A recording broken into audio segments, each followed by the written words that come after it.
Hey everybody, welcome back to the Whiskey Cove. And on today's episode, we review Smokeye Hill Bourbon. Is it that good? Run the video.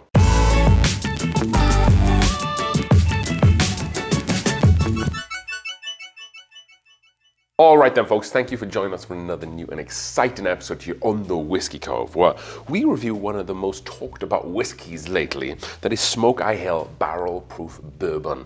So why has this been talked about so much lately? Well, Fred Mimic, who's a whiskey reviewer, he does a lot of contests and a lot of content as well online. He has his own YouTube channel, called this a George T. Stagg killer and had it as one of his top whiskeys for 2024. So this is from a distillery here in Colorado, in Colorado Springs.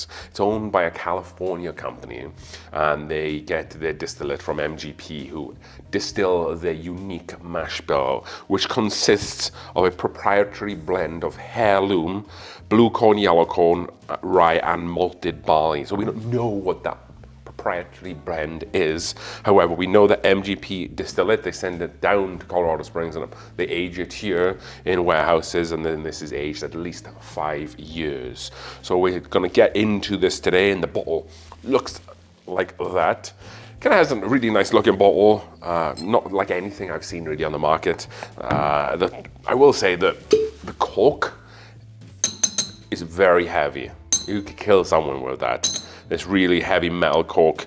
Bottle is really unique, has some indentations and groove-ins, and then this blue label with the Smokeye on it. If you haven't already, do consider being a subscriber. We are doing a 10,000 subscriber giveaway.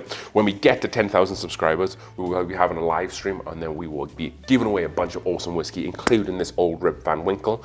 If you want to be able to win that and more, go down in the description after this video. Make sure you're a subscriber, and then submit your entry as well. And then you don't have to be on the live stream. We'll pull them at random when we're able to do it. With that being said, let's get into this whiskey, shall we? So this is aged at least 5 years. So it's going to be interesting to see if there's any youth on this whatsoever. And for it to be called a George T. Stagg killer, we're going to maybe hold it to the high level here. There's definitely an aged wood note on this one, which is really unique. Almost like a dusty oak note, which is kind of similar from a note that I get from Blanton, straight from the barrel. It's like a very dusty, cardboardy type barrel note. It's like if you left the barrel of whiskey outside for a few raining seasons, and then brought it back in, like soggy cardboard, so to speak. There's a little sweetness there on the nose, but not an over-explosion of flavor. Not much heat, maybe a couple of vanillas there too. Nothing offensive whatsoever. Like I said, maybe that dusty oak might be for some people. But then really nothing that's kind of jumping out and saying, wow, look at me. I'm not really getting any cherries or anything. Maybe a little bready type note too. Okay then, folks, let's go in for a taste. This is a Smokeye Hill Barrel Proof Bourbon. It's definitely a little chewy as soon as I put it down. Some nice notes there. The vanilla comes through again, which is, I really like that. A chewy consistency, a little oiliness there. Does a great job at coating the whole palate, which is always a good sign. And it definitely has some heat there too. This is barrel proof, and this is 67.1% ABV, or 134.2 proof.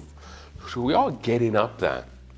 And even though there is some heat on the palate, it doesn't drink like that. It drinks maybe high 50s, which is really good. And I think that lends to the mouthfeel and to the sweetness of this whiskey. Good brown sugars, new charred American oak type marshmallow vibes in there too.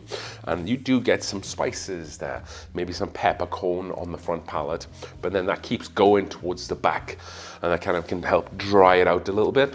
But because this has a good mouthfeel, it creates that really long, balanced finish. Let's go in for another taste here. Again, towards the back end, it is a little sappy, some spicy notes, a little bit touch of allspice maybe. Does kind of hit under your palate right at the front here with that heat, with that wood. I will say that you wouldn't be able to tell that this was aged at least 5 years. And it says in full size barrels too, so they're not like hacking the system a little bit with a smaller barrel. I think that's probably the best compliment that I can give this whiskey is that it doesn't taste youthful whatsoever. It tastes like a very complete, rounded, well put together whiskey. Am I getting any crazy notes coming from this proprietary heirloom mash bill? No, not really. Nothing's kind of kicking out a little bit there.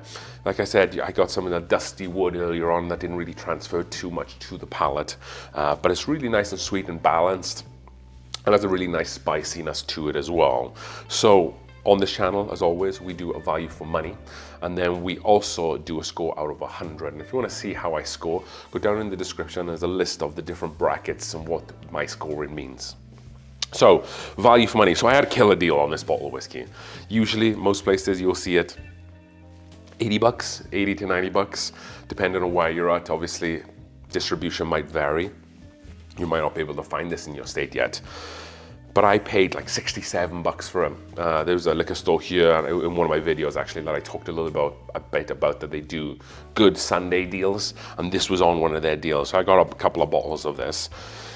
So, but MSRP, like I said, is around 80 bucks. I think for that price, I think it's probably a C for me. I think probably Wild Turkey is probably the king of how good you can get, around 50 bucks.